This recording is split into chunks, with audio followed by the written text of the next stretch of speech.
Welcome to our next video, which looks at the book of Colossians. This is part of our Bible reading plan with Anthem Church, and today's video comes from a discussion that I led a few years ago and is edited to give you the essential background information to best understand these foundational chapters. So let's jump in. This letter is unique because it's Paul's co-worker, Epaphras.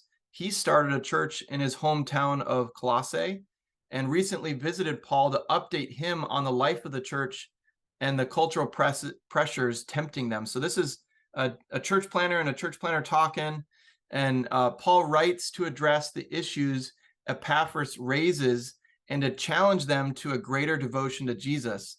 And so there's 4 parts with an opening about Jesus as the exalted Messiah, and then showing how his, as he's suffering, he's exalted, and then there's and then his suffering as the apostle, and then there's the pressures that he's going to speak into, temptations to turn from Jesus, and then lastly exploring the new way of life that Jesus' resurrection gives them, the resurrection life of Christ. And so this is really to encourage the church, to address some issues, and to challenge them to a greater devotion to Jesus, who is the image of God.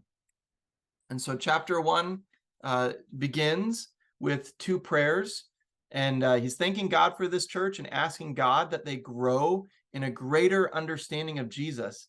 And then it moves into a poem that's focused on the crucified and exalted Messiah.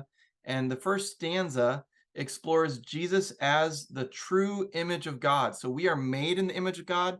Jesus is the true image of God. He's the author and king of all creation. And then the second stanza of that poem shows how Jesus brings about a new creation through his death and resurrection.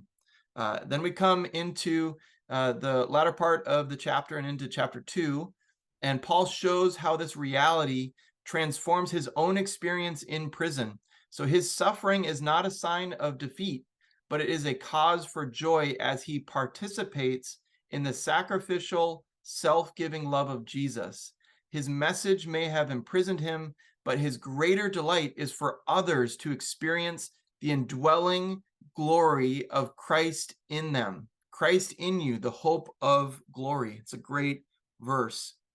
As we move into chapter 2, now Paul's going to address kind of these cultural pressures that Epaphras was sharing with him.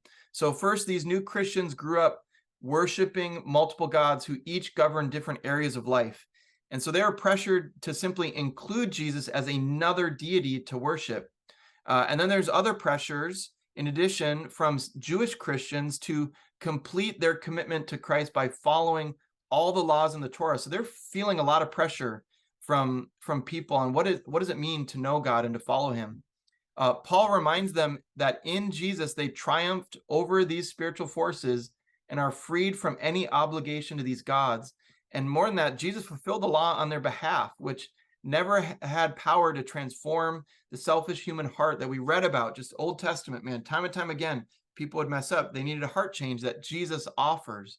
And so instead of the laws, these Christians have the power of the resurrection to change them. And then that's what he's going to move into for the rest of the book. So chapter 3, 1 through 17 explains how following Jesus is joining him in this new humanity.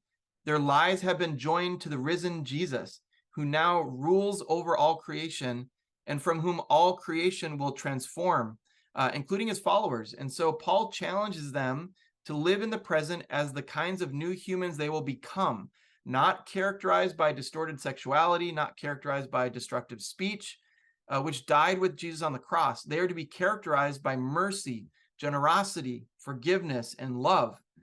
This new humanity transcends the social lines of our world, creating a people where Jesus is all and is in all. Now, as he continues through talking about this theme of the resurrection, Paul gets practical to show what this new humanity looks like in a Roman household where the male patriarch held the power of life and death over his wife, children, and slaves. So not so in the Christian household where Jesus is Lord. The husband is subject to Jesus in his love for his wife, and the wife responds by allowing the husband to be responsible for her. Children and slaves are no longer objects, but fellow members of Christ's body to be loved. So what's interesting, Paul doesn't abolish the Roman household. We'll talk about this later, but he demands this institution be transformed around Jesus, who rules with self-giving love. And then chapter 4, continuing this theme of resurrection. But for this, after a request for prayer, he closes by asking the community to greet a former slave, Onesimus, as a beloved brother in the Lord. That's why a lot of times Colossians and Philemon, they have them go together, because we discover from another letter to Philemon, who is a member of this community, that Onesimus escaped slavery and should be punished. And so this ends the letter with a personal and difficult application about what Paul taught them. You should read the book of Philemon to kind of get a bit more on what he's talking about. But in conclusion, he's talking about the resurrection life that we have. And Paul invites us to leave no part of our existence untouched by the loving and liberating rule of the risen, resurrected Jesus. Our suffering, our temptations, our moral character, the power dynamics in the home, all this needs to be re-examined and transformed into the new creation we are becoming in Christ.